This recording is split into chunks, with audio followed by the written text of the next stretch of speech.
Makalipas ang 4 na taon, Amanda's POV. Napakabilis na naging takbo ng panahon at hindi ko man lang ito namalayan. Napakaraming nangyari sa loob ng 4 na taon. Nakapag-aral ako ng kolehiyo at gumraduate sa kursong Business Administration. 4 na taon na rin si Baby Amadeus at kasalukuyan nag-aaral sa isang private school for kindergarten dito sa LA. 4 na taon na rin akong walang balita tungkol sa buhay ni Damon. At gaya nga ng ipinangako niya noon ay hindi na siya muling nagparamdam pa dahil yun din naman ang kahilingan ko sa kanya. He really fulfilled his promise. I have a lot of questions on my mind. Kadalasan naiisip ko ito sa tuwing nag-iisa ako. Kung kamusta na kaya siya? Did he get married? At sino naman kaya sa mga naging babae niya ang nakatuluyan niya? Huminga ako ng malalim habang umiiling. Para akong tanga sa mga katanungan ko. The hell you care about him, Amanda? Probably he's happy now having his own complete family. Marahang turan ko sa sarili. Gustuhin ko mang makibalita sa kanya via social media but I didn't have any accounts dahil gusto ko maging pribadong buhay namin ng anak ko. Gusto ko ng tahimik na buhay kaya tinis kong wag na lang talagang gumawa. I really and badly wanted to forget him. Ngunit hindi ko rin ito magawa. How can I do that kung habang lumalaki ang anak ko'y mas lalo silang nagiging magkamukha? Idagdag pang maraming pag-uugalit hilig ni Baby Amadeus na hindi naman sa akin nagmana. Kaya natitiyak kong pati ang mga yon ay namana sa ama niya. Kasalukuyan akong nakaupo sa couch dito sa sala habang kaharap ang laptop ko. Ngayon ko naisipang maghanap ng trabaho online sa kagustuhan na rin na matutukan sa Baby Amadeus. Marami naman akong mapapasukan na malalaking kumpanya dito kung tutuusin but I prefer not to apply for the meantime dahil kailangan pa ng anak ko ang kalinga at pag-aaruga ng isang ina. And I guess online job will be fine dahil may work from home kaya susubukan ko.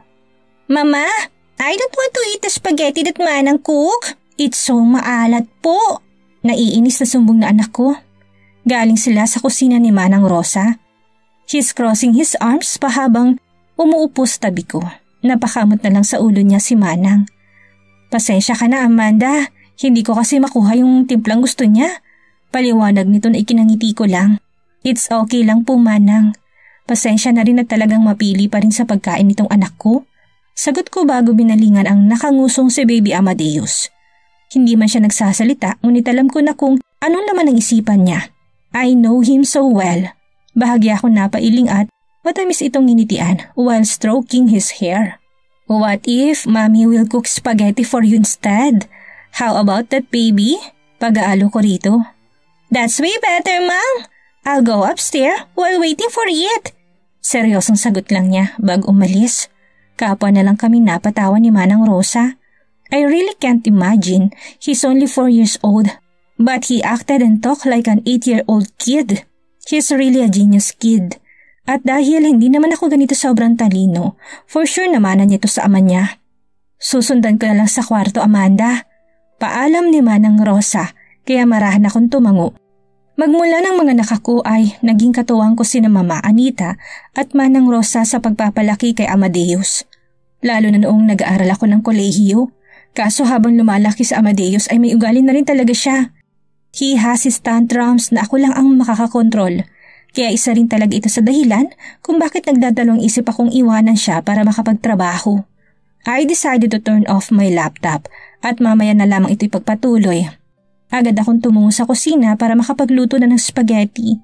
Bahagya akong tinikman ang luto ni Manang Rosa na parang wala naman lang bawas. Masarap naman ito at sakto lang sa panlasa ko. Eyesight ng may maalala. He doesn't like salty foods just like him. Akala ko talaga noon ay umaacting lang si Damon. Yun pala'y may kakaiba pala talaga siyang panlasa. Kahit hindi naman talaga ganun kaalat ay maalat na sa panlasa nila. Lahat na lang ata namana ni Baby Amadeus sa kanya. Oh shit, Damon Lucif Helgon again. Ginugol ko na lang ang atensyon ko sa pagluluto hanggang sa natapos. Sinisiguro kong magugustuhan ito na anak ko. At hindi nga ako nagkamali dahil nang matikman niya ito'y abot tenga ang ngiti niya at panay papuri. It's so yummy, Mom! Sarap-sarap po! He screamed in appreciation. Kaya natawa na lang kami ni Manang Rosa. He's really fluent in English pero magaling din siya magsalita ng Tagalog dahil bukod sa tinuturuan ko siya ay ito rin talaga ang lagi ang lengguwaheng gamit namin dito. He's a fast learner kaya hindi na ako magtataka. Maya-maya pa'y narinig namin ang pagtunog ng doorbell. Ako na Manang, ani ko kay Manang. Nang akmang tatayo na sana siya, tinungo ko kaagad ang main door at binuksan ito. Nakangiting bumungat sa akin si Mama Anita. Anak! Nasasabik na usan niya sa akin at niyakap ako.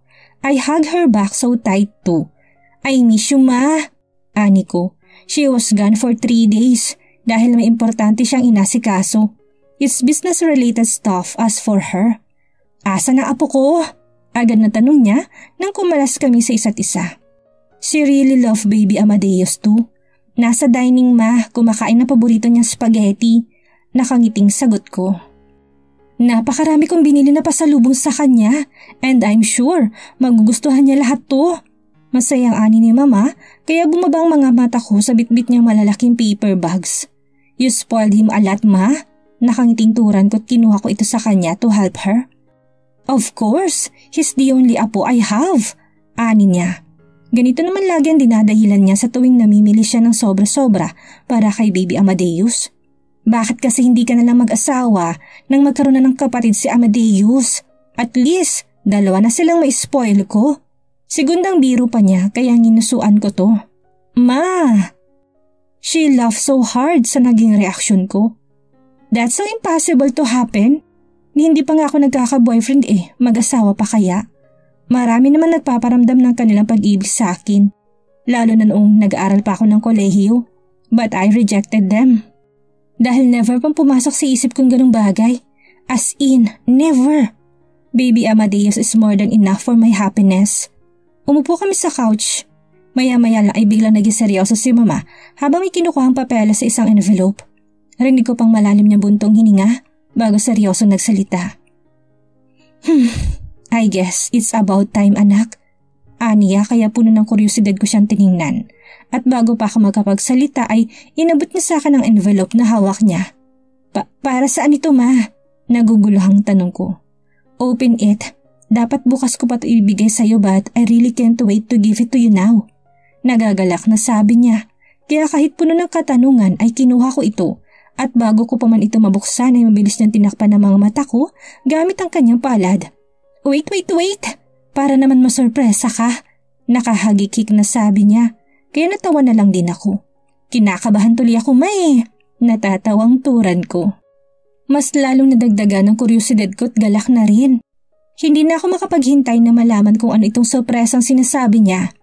In 1, nagsimula na rin magbilang si Mama. 1, 2, 3, here you go. Open it.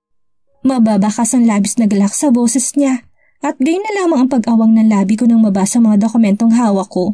Deed of sale ng isang 5-star hotel? Nalalaki mga matang bulalas ko at mas lalo ako nagulantang nang makitang sa akin ito nakapangalan. Ma, anong ibig sabihin nito? Nautal na tanong ko dahil sa labis na gulat at pagtataka.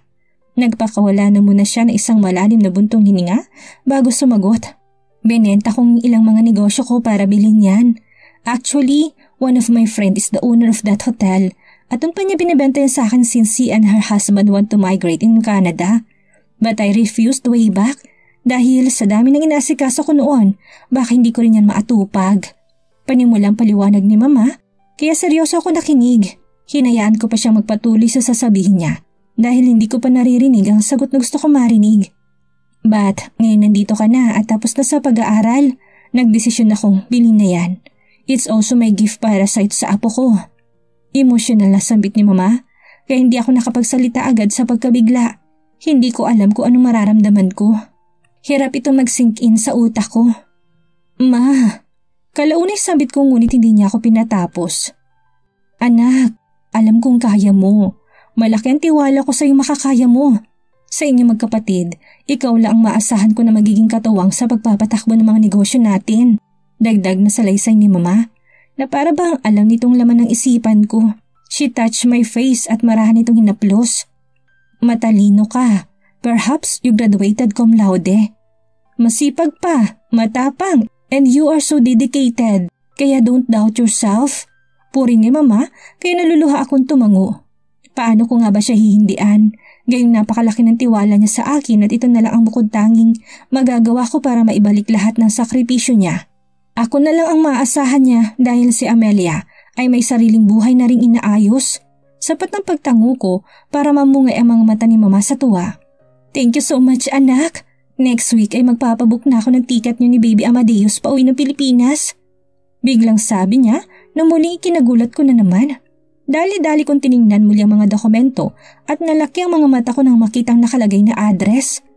Makati, Manila, Philippines? Nakaawang nabulalas ko. Oh shit, hindi ko man lang ito napansin kanina. Kung alam ko lang na nasa Pilipinas pala ito, sana napag-isipan ko ng maigi. Sana hindi na muna ako tumango. Ngunit huli na para bawiin dahil abot tenga na ngayon ang ngiti sa mga labi ni Mama. Napapikit ako. Napakalaki ng Pilipinas. Isa pa walang alam at balitang hinayupak tungkol sa buhay namin kaya imposibleng mag-cross agad ang landas namin.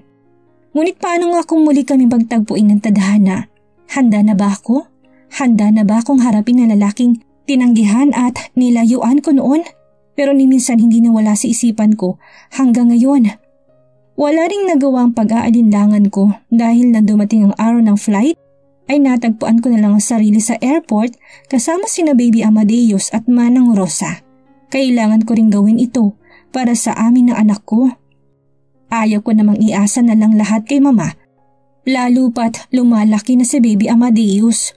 At hanggang ngayon ay wala pa rin akong balak galawin ang ATM card na binigay ng hinayupak.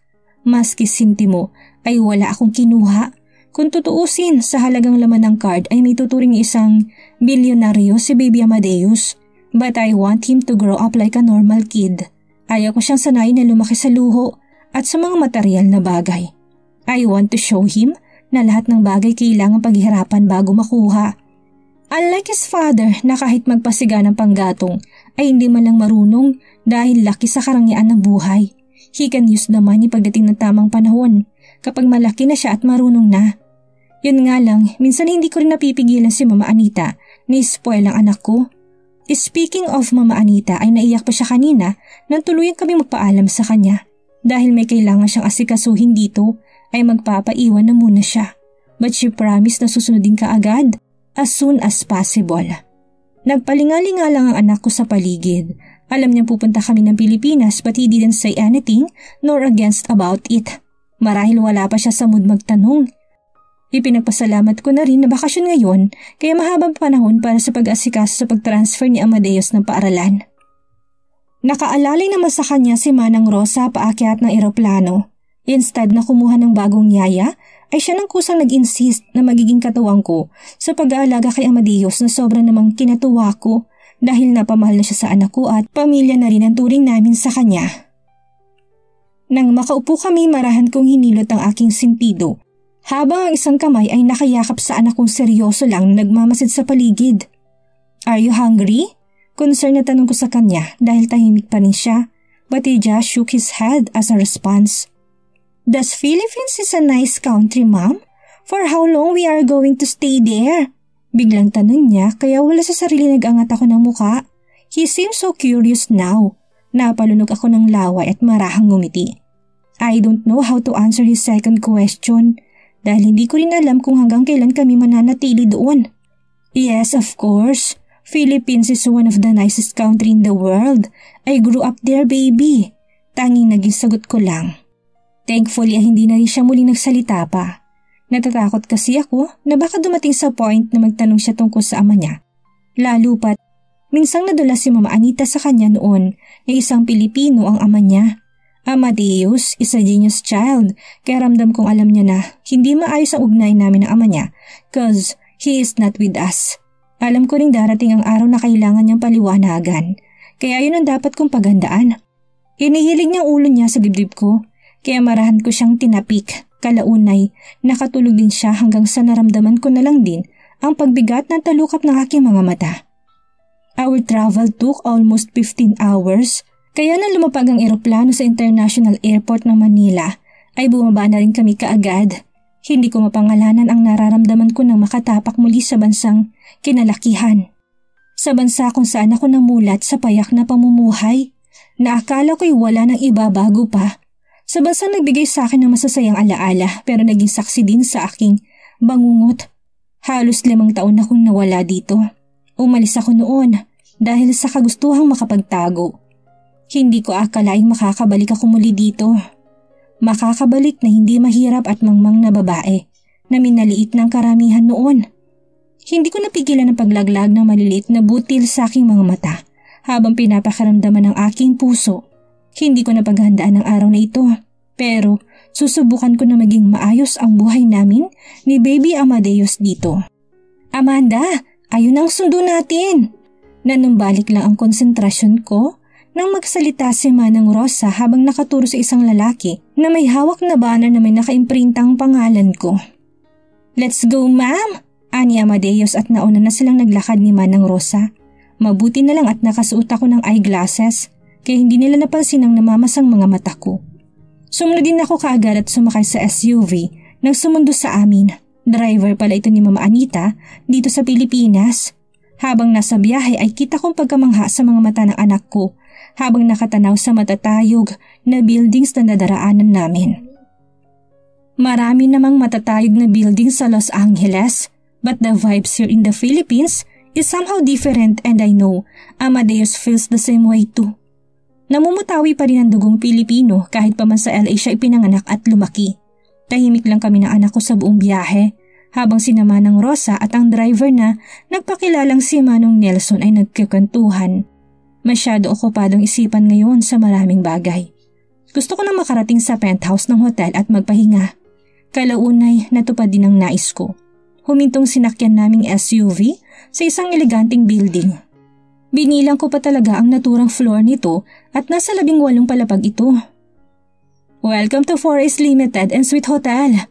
Nagagalak na tura ni Manong Nelson na siyang ikinangiti ko. Pati pangalan ay pinalitan ni Mama and I know that 4A's stand for Anita, Amanda, Amelia and Amadeus. Bumaba na rin kamit mas lalo na palawak ang ngisi ko nang sumalubong sa amin ng maraming staff, bit-bit ang welcome banner at may pa-confetti pa. Everyone expressed their warm welcome. Naikwento na sa akin ni Mama last time na halos lahat ng staff na naririto ay dating staff pa rin ng hotel. Kahit ako ng bago may-ari at iniba na rin ang pangalan ng hotel ay pinanatili pa rin ni Mama ang mga staff at mga empleyado dito para mas mapadali para sa akin ang pagpapatakbo dito. Siya na bang bagong may-ari? Gosh, she's so beautiful! Grabe ang ganda niya! She's so perfect! Napakagwapo na anak niya. Iilan lang ito sa mga papuring hindi nakaligtaan ng aking tenga.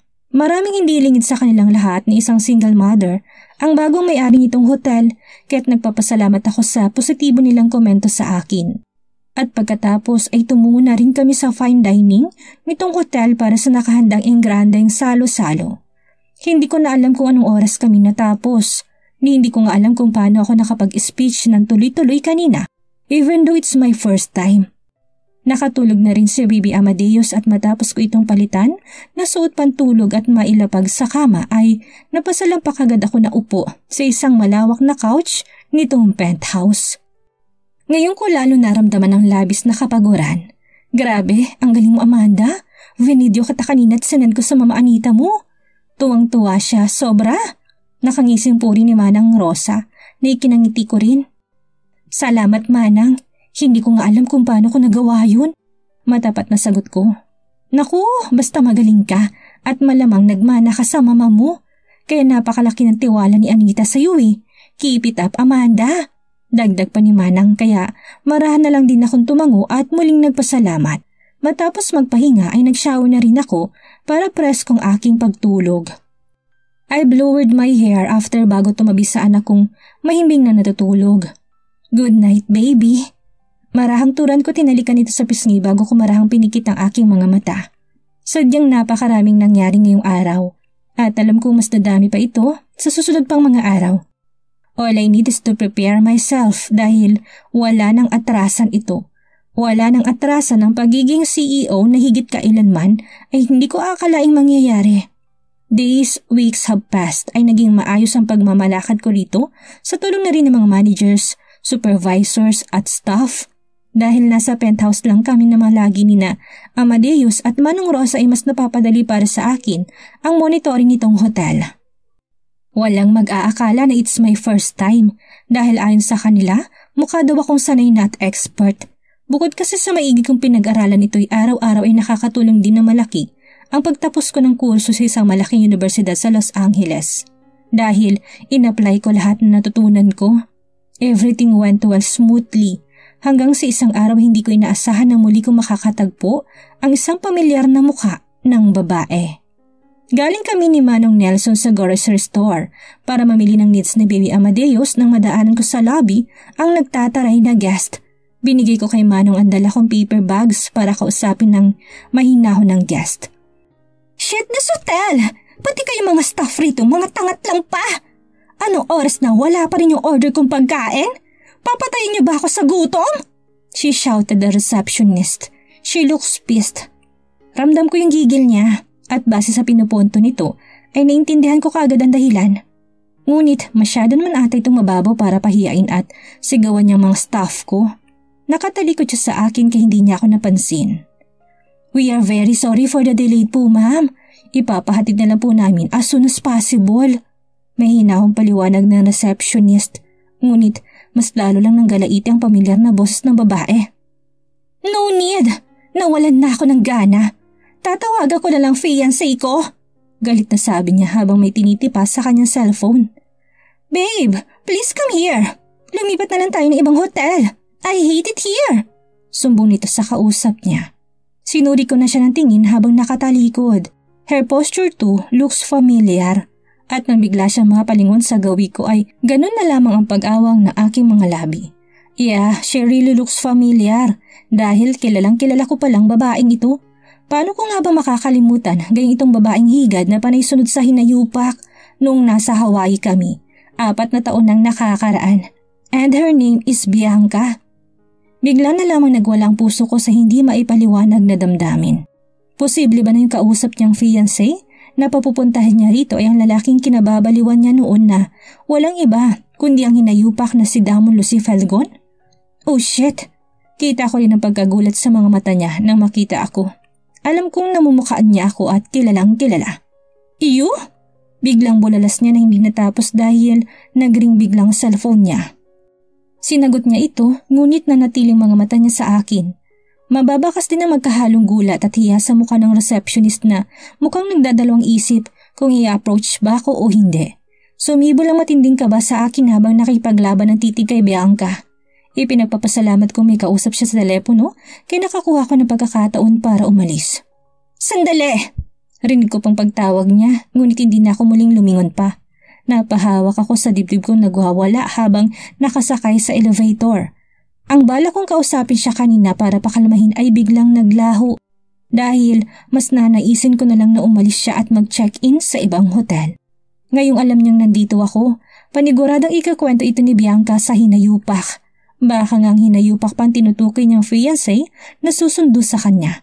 Kung bakit ba naman kasi sa laki ng Maynila at sa dami ng 5-star hotel dito sa Makati ay dito pa napadpad ang higad na yun. Para bang nananadyang tadhana. Nagpakawala ako ng isang malalim na buntong hininga. Ayaw ko na makitang babaeng yun kasama si Damon. Natatakot akong muling mag-cross ang landas namin. I am not yet ready to face him. Hanggang sa makarating ako sa penthouse ay aligaga pa rin ako. Naabutan ko si Manong Rosa na inaay sa mga pinamili namin ni Manong Nelson. Si Baby Amadeus naman ay kumakain ng cookies habang nanonood ng paborito niyang cartoons. Ma'am! Aniya na makita ako tagaran din sumalubong. Nagmano muna siya bago humalik sa aking pisngi. Pagkatapos ay muling bumalik sa panunood. Pinuntahan ko si Manong Rosa at nagpasyang tulungan to. Pero hindi pa rin mawaglit sa isipan kung mukha ni Bianca na yun. Amanda, ayos ka lang? Concern na tanong ni Manang nang mapansin ang pananahimik ko. Muli akong huminga ng malalim bago nagpasyahang ikwentong nangyari kay Manang. I need someone to talk to para gumana ang pakiramdam ko. Total alam na rin naman lahat ni Manang Rosa ang kwento ng buhay namin. Kagaya ko'y kita ko rin ng pagkagulat sa kanyang itsura. Anong balak mo ngayon? Nag-aalalang tanong ni Manang. Eyesight? Hindi naman pwedeng bumalik ako ng Los Angeles. Hindi pwedeng madami ang pamamalakad ko dito sa hotel dahil sa kaduwagan ko. Kaya kahit natatakot, hindi pa handay kailangan kong patatagin ang aking sarili. Iiwas na lang siguro ako hanggat maaari. Amanda, hindi naman pwedeng habang buhay mo na lang tatakasan ang ama ng anak mo. 4 na taon ka na niyang hindi ginugulo, pero hindi ibig sabihin nun na wala na siyang karapatan kay Amadeus. Kalaunay salaysay ni Manang nang hindi ako agad nakasagot. Nagbaba ako ng muka dahil nagbabadya na naman ang mga luhang gustong kumuwala sa aking mga mata. Lumapit siya sa akin at tinawakan ako sa 2 kong mga kamay. Kailangan mo maging matatag kung muli man kayong pagtatagpuin ng pagkakataon. Harapin mo siya at maging civil ka. Pagpapatuloy pa niya. Nag-angat na ako ng muka habang mapait na nakangiti. Susubukan ko, Manang. Garalgal ang boses na sagot ko. Rinig ko pang malalim na paghinga ni Manang. Huwag mo subukan. Gawin mo dapat.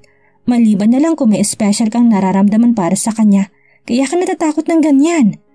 Aniya, bago bumalik sa pwesto niya at pinagpatuloy ang ginagawa. Napaawang ako sa huling sinabi ni Manang dahil may malaking posibilidad na maaring tama nga siya. Maaaring may malaking puwang pa nga ang hinayupak sa buhay ko dahil higit kailanman ay hindi siya nawala sa isipan ko.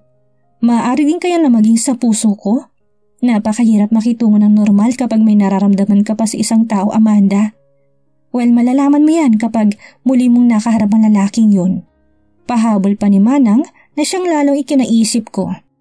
Dapat ko nang ihanda ang sarili dahil baka anumang oras ay bigla ko na lamang makasalubong si Damon.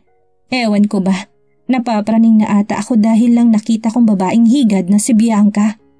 Natigil lang kami ni Manang sa pag-uusap nang biglang lumapit sa akin si Amadeus. Ma'am, can you cook spaghetti for me please? Nakangusong sabi nito na may halong paglalambing. Tumango ako't marahan itong kinarga. Ngayon ko lang naalala na kanina pa siya nakikiusap na magpaluto ng spaghetti. Kaya nga kami na grocery ni Manong Nelson ay para makabili ng ingredients. Of course baby, I'll call you after. Puno ng pagmamahal na turan ko bago siya pinupog ng halik sa muka at binaba mula sa pagkakakarga. Kaya para panandali ang makalimot ay tinuon ko na lang ang atensyon sa pagluluto. Kahit pa man binabagabag ako ng presensya ni Bianca kanina, ay nairaos ko ng maayos ang pagluluto ng spaghetti at masarap din ito dahil tuwang-tuwang kumakain sina Baby Amadeus at Manang Rosa. Pagkatapos ay sa trabaho ko naman tinuon ang atensyon. Binuksan kong laptop at isa-isang binasa mga mahalagang files nitong hotel. May mga pinirmahan din akong dokumento para sa bagong rules and regulations na ipinapatupad ng management. Dapit hapon na matapos ako. Akala ko makakapagpahinga na ako ngunit nakatanggap ako ng tawag mula sa manager ng hotel. I'm sorry for disturbing you, Miss Amanda, but may isang guest na gusto makipag-usap sa inyo. We politely talked to her but she insisted na kayo po mismo may-ari ang gusto niya makausap. Seems like she knew you, ma'am. Alam niya rin po na nasa penthouse kayo nakalagi. Paliwanag ng manager. Napahawak ako sa ulo ko. Hindi ko po man nakikitang naturang guest ay parang kilala ko na kung sino itong tinutukoy niya. Pag minamalas ka nga naman. It's okay, Mrs. Amparo. You can bring her to my office. I'll talk to her. May hinahong tugon ko bago binaba ang tawag.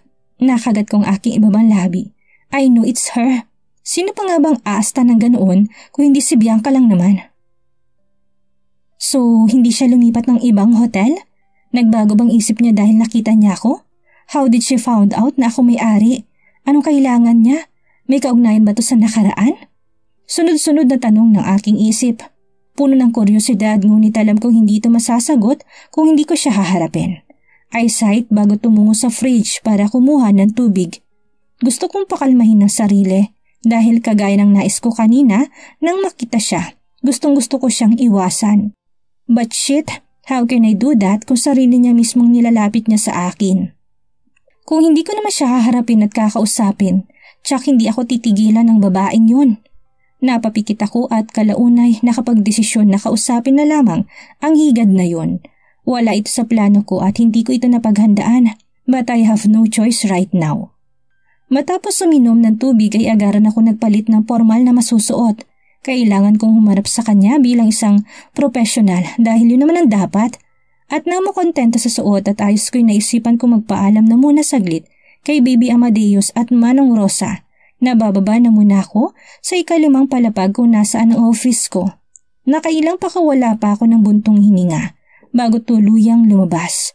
Malakas pa rin ang pagkabog ng damdamin ko, so I breathe out again and again hanggang sa mapakalmang sarili. Pagkarating ng elevator sa naturang floor ay pinalakas ko pa lalong loob ko bago pinihit ang doorknob papasok sa opisina ko. "She's here, ma'am." Magalang na bati ni Mrs. Amparo sa akin kaya napalingon sa gawi kong babaeng kanina lang ay nagpapaaligaga sa akin.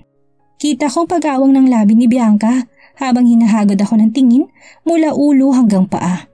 Buti na lang talaga at nag-ayos ako kaya hindi ko kailangang mailang sa nangingilatis niyang tingin. Yumuko si Mrs. Amparo bago nagpaalam. Kahit kinakabahan ay buong loob akong umupo sa swivel chair ko tumarap kay Bianca. "Wow! So you're really the owner of this hotel, ha? Akala ko nananaginip lang ako, especially when I saw you kanina." Bukas niya sa usapan na sinamahan pa ng nanunuksong ngisi. Ginantihan ko rin siya ng isang mapanuksong ngisi.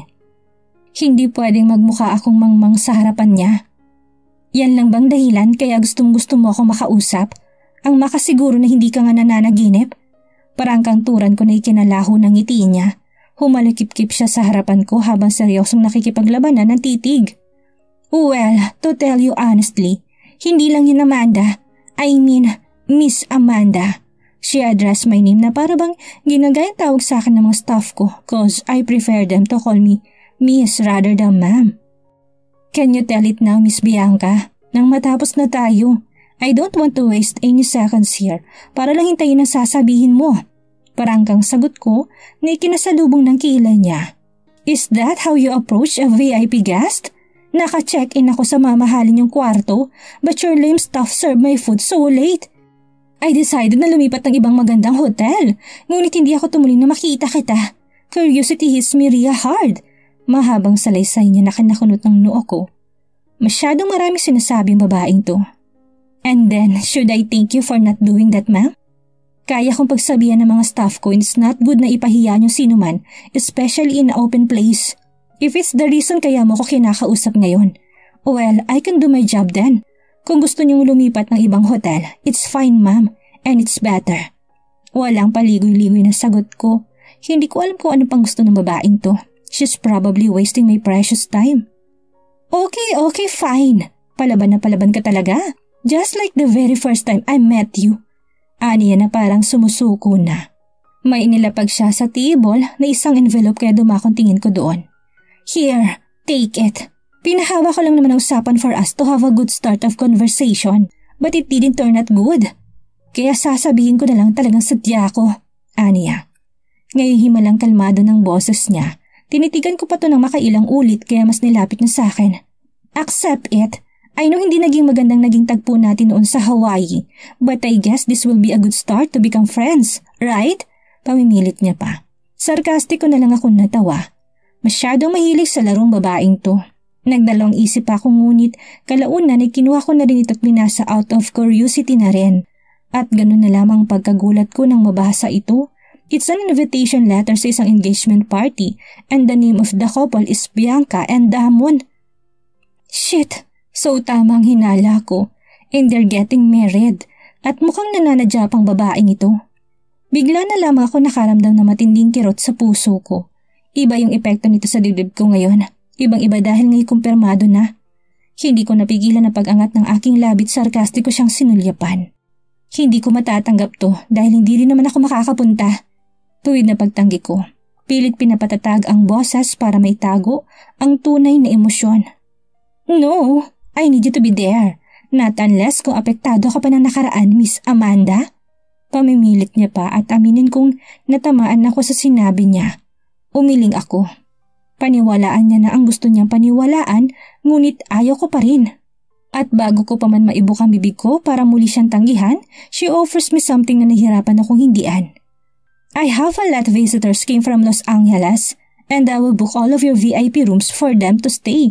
for a couple of days. Sayang din ang ilang daang libong kita ng hotel. Sa loob lamang ng ilang araw kung tatanggihan mo. Alok niya na kinaisip ko bigla. Think about that. Just think about your business over your personal reasons, dear. Dagdag pa niya bago siya nagpasyang tumayo. Hindi pa rin ako nakasagot. Napakagaling gumawa ng paraan ni Bianca. At kung lagi ko nalang uunahin ang nararamdaman ng puso ko, tsak na maapektuhan itong negosyo ko. Tama ang punto ni Bianca. Sayang na sayang ang kikitain ng hotel. VIP room cost 50,000 per night and to think na ilang taong kukuha nito. Aabot din ang halaga ng ilang daang libo o baka abutin pa ng milyon sa ilang araw lang. We will expect you to be there. She waved her hand before saying goodbye. Naiwanan akong napaisip ng malalim. Tiningnan ko muling invitation card. It will be on Sunday. And since Wednesday ngayon, may 3 araw pa ako para makapag-isip. Kailangan ko na atang ihanda ang sarili ko para muling makaharap ang lalaking inayawan ko 4 years ago.